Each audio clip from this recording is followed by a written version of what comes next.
اعوذ باللہ من الشیطان الرجیم۔ پناہ مانگتا ہوں میں اللہ کی شیطان مردود سے۔ بسم اللہ الرحمن الرحیم۔ شروع اللہ کا نام لے کر جو بڑا مہربان نہایت رحم والا ہے۔ نام۔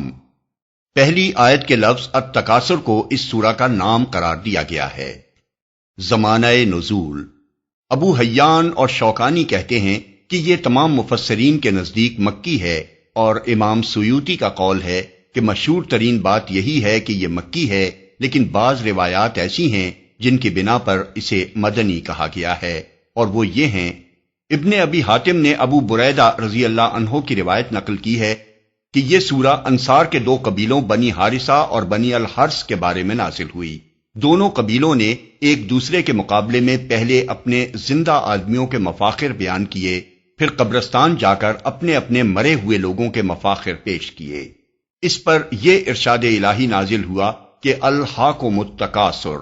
لیکن شان نزول کے بارے میں صحابہ و تابعین کا جو طریقہ تھا اس کو اگر نگاہ میں رکھا جائے تو یہ روایت اس امر کی دلیل نہیں ہے کہ سورہ تکاثر اسی موقع پر نازل ہوئی تھی، بلکہ اس سے مراد یہ ہے کہ ان دونوں قبیلوں کے اس فعل پر یہ سورہ چسپاں ہوتی ہے۔ امام بخاری اور ابن جریر نے حضرت ابی بن کعب رضی اللہ عنہ کا یہ قول نقل کیا ہے کہ ہم رسول اللہ صلی اللہ علیہ وسلم کے اس ارشاد کو کہ اگر آدم ذات کے پاس 2 وادیاں بھر کر مال ہو تو وہ تیسری وادی کی تمنا کرے گا، ابن آدم کا پیٹ مٹی کے سوا کسی چیز سے نہیں بھر سکتا، قرآن میں سے سمجھتے تھے، یہاں تک کہ الہاکم التکاثر نازل ہوئی۔ اس حدیث کو سورہ تکاثر کے مدنی ہونے کی دلیل اس بنا پر قرار دیا گیا ہے کہ حضرت ابی مدینے میں مسلمان ہوئے تھے، مگر حضرت ابی کے اس بیان سے یہ بات واضح نہیں ہوتی کہ صحابہ کرام کس معنی میں حضور صلی اللہ علیہ وسلم کے اس ارشاد کو قرآن میں سے سمجھتے تھے۔ اگر اس کا مطلب یہ ہو کہ وہ اسے قرآن کی ایک آیت سمجھتے تھے تو یہ بات ماننے کے لائق نہیں ہے، کیونکہ صحابہ کی عظیم اکثریت ان اصحاب پر مشتمل تھی جو قرآن کے حرف حرف سے واقف تھے۔ ان کو یہ غلط فہمی کیسے لاحق ہو سکتی تھی کہ یہ حدیث قرآن کی ایک آیت ہے؟ اور اگر قرآن میں سے ہونے کا مطلب قرآن سے ماخوذ ہونا لیا جائے تو اس روایت کا مطلب یہ بھی ہو سکتا ہے کہ مدینہ طیبہ میں جو اصحاب داخل اسلام ہوئے تھے، انہوں نے جب پہلی مرتبہ حضور صلی اللہ علیہ وسلم کی زبان مبارک سے یہ سورہ سنی تو انہوں نے یہ سمجھا کہ یہ ابھی نازل ہوئی ہے، اور پھر حضور صلی اللہ علیہ وسلم کے مذکورہ بالا ارشاد کے متعلق ان کو یہ خیال ہوا کہ وہ اسی سورہ سے ماخوذ ہے۔ ابن جریر، ترمذی اور ابن المنذر وغیرہ محدثین نے حضرت علی رضی اللہ عنہ کا یہ قول نقل کیا ہے کہ ہم عذاب قبر کے بارے میں برابر شک میں پڑے رہے یہاں تک کہ الہاکم التکاثر نازل ہوئی۔ اس کو سورہ تکاثر کے مدنی ہونے کی دلیل اس بنا پر قرار دیا گیا ہے کہ عذاب قبر کا ذکر مدینے ہی میں ہوا تھا، مکے میں اس کا کوئی ذکر نہیں ہوا تھا، مگر یہ بات غلط ہے۔ قرآن کی مکی صورتوں میں بکثرت مقامات پر قبر کے عذاب کا ایسے صریح الفاظ میں ذکر کیا گیا ہے کہ شک کی گنجائش نہیں رہتی۔ مثال کے طور پر ملاحظہ ہو الانعام آیت 93، النحل 28، المومنون 99 اور 100، المومن 45 اور 46، یہ سب مکی صورتیں ہیں۔ اس لیے حضرت علی رضی اللہ عنہ کے ارشاد سے اگر کوئی چیز ثابت ہوتی ہے تو وہ یہ ہے کہ مذکورہ بالا مکی صورتوں کے نزول سے پہلے سورہ تکاثر نازل ہو چکی تھی، اور اس کے نزول نے عذاب قبر کے بارے میں صحابہ کے شک کو دور کر دیا تھا۔ یہی وجہ ہے کہ ان روایات کے باوجود مفسرین کی عظیم اکثریت اس کے مکی ہونے پر متفق ہے۔ ہمارے نزدیک صرف یہی نہیں کہ یہ مکی صورت ہے، بلکہ اس کا مضمون اور انداز بیان یہ بتا رہا ہے کہ یہ مکے کے ابتدائی دور کی نازل شدہ صورتوں میں سے ہے۔ موضوع اور مضمون: اس میں لوگوں کو اس دنیا پرستی کے برے انجام سے خبردار کیا گیا ہے جس کی وجہ سے وہ مرتے دم تک زیادہ سے زیادہ مال و دولت اور دنیاوی فائدے اور لذتیں اور جاہ و اقتدار حاصل کرنے اور اس میں ایک دوسرے سے بازی لے جانے اور انہی چیزوں کے حصول پر فخر کرنے میں لگے رہتے ہیں، اور اس ایک فکر نے ان کو اس قدر منہمک کر رکھا ہے کہ انہیں اس سے بالا تر کسی چیز کی طرف توجہ کرنے کا ہوش ہی نہیں ہے۔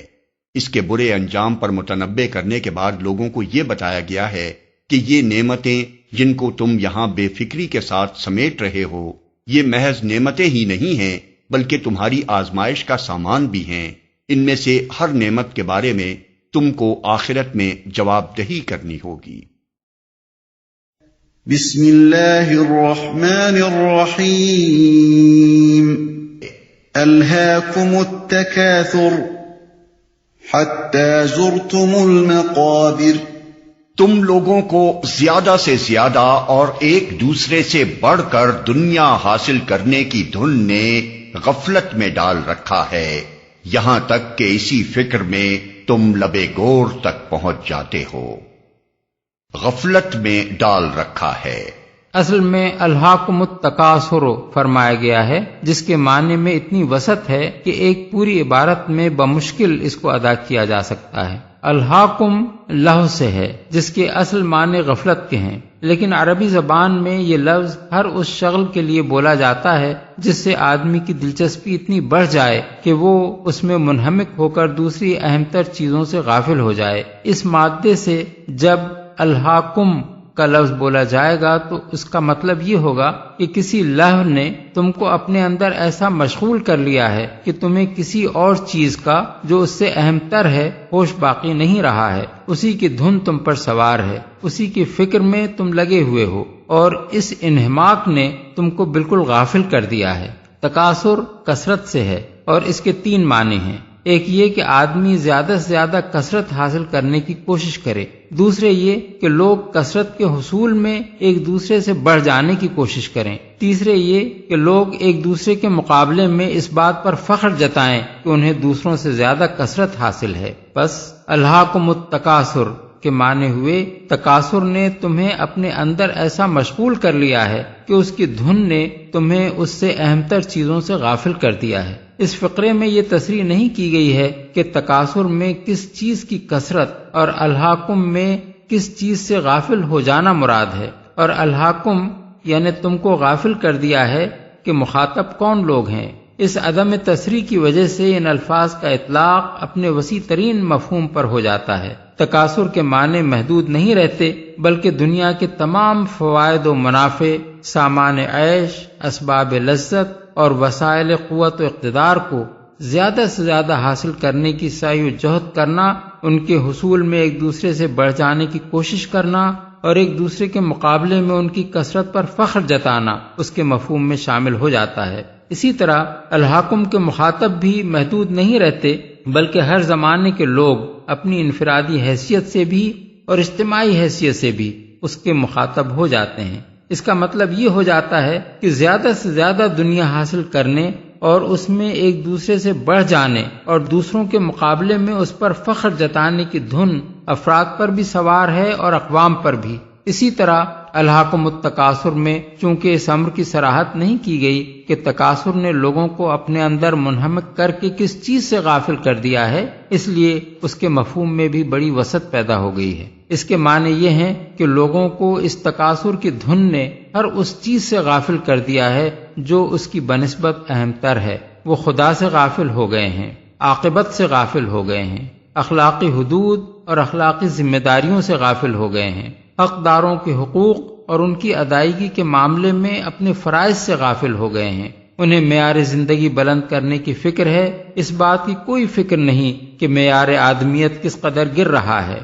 انہیں زیادہ سے زیادہ دولت چاہیے، اس بات کی کوئی پرواہ نہیں کہ وہ کس ذریعے سے حاصل ہوتی ہے۔ انہیں عیش و عشرت اور جسمانی لذتوں کے سامان زیادہ سے زیادہ مطلوب ہیں۔ اس ہوس رانی میں غرق ہو کر وہ اس بات سے بالکل غافل ہو گئے ہیں کہ اس روش کا انجام کیا ہے۔ انہیں زیادہ سے زیادہ طاقت، زیادہ سے زیادہ فوجیں، زیادہ سے زیادہ ہتھیار فراہم کرنے کی فکر ہے، اور اس معاملے میں ان کے درمیان ایک دوسرے سے آگے نکل جانے کی دوڑ جاری ہے۔ اس بات کی فکر انہیں نہیں ہے کہ یہ سب کچھ خدا کی زمین کو ظلم سے بھر دینے اور انسانیت کو تباہ و برباد کر دینے کا سر و سامان ہے۔ غرض تکاثر کی بے شمار صورتیں ہیں جنہوں نے اشخاص اور اقوام سب کو اپنے اندر ایسا مشغول کر رکھا ہے کہ انہیں دنیا اور اس کے فائدوں اور لذتوں سے بالا تر کسی چیز کا ہوش نہیں رہا ہے۔